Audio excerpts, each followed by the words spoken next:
Hello, আসসালামু আলাইকুম guys, কেমন আছো তোমরা? আবার তৃতীয় ভিডিওতে তোমাদের কথাই চলে আসলাম আমি। এন্ড গাইস, আজকে তোমাদের কাস্টম নিয়মের বিষয়ে কিছু কথা বলে দিব। সো প্রথমত আমরা বলে দিব গিল্ড বিষয়ে। হ্যাঁ, গিল্ডের তোমার কিছু রুলস আছে, গিল্ডের রুলসগুলো আমি বলে দিই। তো যারা যারা গিল্ডে আসো বর্তমানে তারা একটু নাম কার্ডটা সংগ্রহ করে নেবা এবং তোমরা ব্যানারটা চেঞ্জ করে নিবা।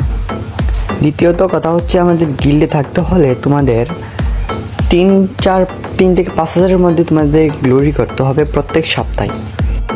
এখন দেখতে পাচ্ছ আমাদের গিল্ড কোনো রিজনে নাই। সো আমরা আশা করব আমাদের গ্লোরি এবং আমরা গিল্ড ওয়ার খেলার এবং আমাদের অ্যাক্টিভিটির কারণে আমাদের গিল্ডটা একটা তো আশা করতে পারি যে আমাদের গিল্ডটা কোনো রিজনে উঠতে পারে বা কোনো ডিভিশনে বা বাংলাদেশের ভিতরে ঢুকতে পারে। হ্যাঁ, যদি গিল্ডটা রিজনের ভিতরে ঢুকে, দেখো একটা গিল্ডের কতটুকু প্রায়োরিটি বাড়ে। মানে একটা গিল্ড যদি তোমাদের রিজনে ওঠে তাহলে অনেক প্রায়োরিটি বাড়ে একটা গিল্ডের, বুঝছো? অ্যান্ড দ্বিতীয়ত হচ্ছে, তোমরা যদি অ্যাক্টিভিটি থাও, সো সব থেকে বেশি যারা যে অ্যাক্টিভ থাকবে এবং সব থেকে বেশি যে গ্লোরি করবে তাকে কিন্তু আমরা প্রত্যেক সপ্তাহে কিন্তু একটা উইকলি লাইট গিফট পেয়ে যাবে। উইকলি লাইট গিফট বা যে কোনো একটা গিফট পেয়ে যাবে আমাদের গিল্ড থেকে। সো যারা টপ 1 হবে আমাদের গ্লোরির মধ্যে বা অ্যাক্টিভিটির মধ্যে, ওইটার মধ্যে যারা টপ 1 হবে তারা প্লিজ আমার সাথে একটু যোগাযোগ করবা, তারপর তোমরা তোমাদের গিফটগুলো নিয়ে যাবা। এটা এই সপ্তাহে শুরু হচ্ছে না, আগামী সপ্তাহ থেকে, আগামী সোমবারের পর থেকে আমাদের গিল্ড এটা শুরু হতে যাচ্ছে।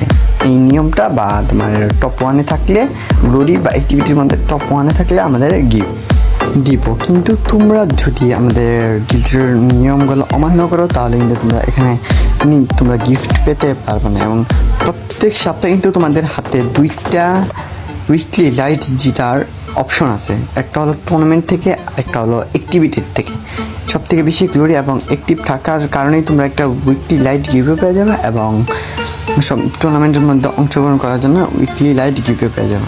তারপর আমরা আমাদের টুর্নামেন্টের নিয়ম হিসাবে, নিয়মের মধ্যে তোমরা স্পোর্টস প্লেয়ারদের হয়তো দেখেছো, স্পোর্টস প্লেয়াররা যেভাবে খেলে ওইভাবেই খেলতে পারবা। আশা করি তোমরা জোন পুশ করা যাবে না, আমাদের ম্যাচে জোন পুশ করা যাবে না।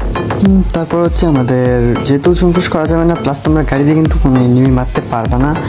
এবং আরেকটা জিনিস আমি বলে দিই, যারা বলো ভাই যে গাড়ি দিয়ে মারা ছাড়া এবং জোন পুশ ছাড়া যদি কেউ বুঝা পাই তাহলে কিন্তু পাবা না। এবং যারা আমার কাছে এসে ভাই কমপ্লেন করবে যে ভাই আমাকে এইভাবে মারছে বা আমাকে অন্য কোনো টপিকে মারছে, ভাই ওটা বলে আমার কাছে কোনো কাজ হবে না।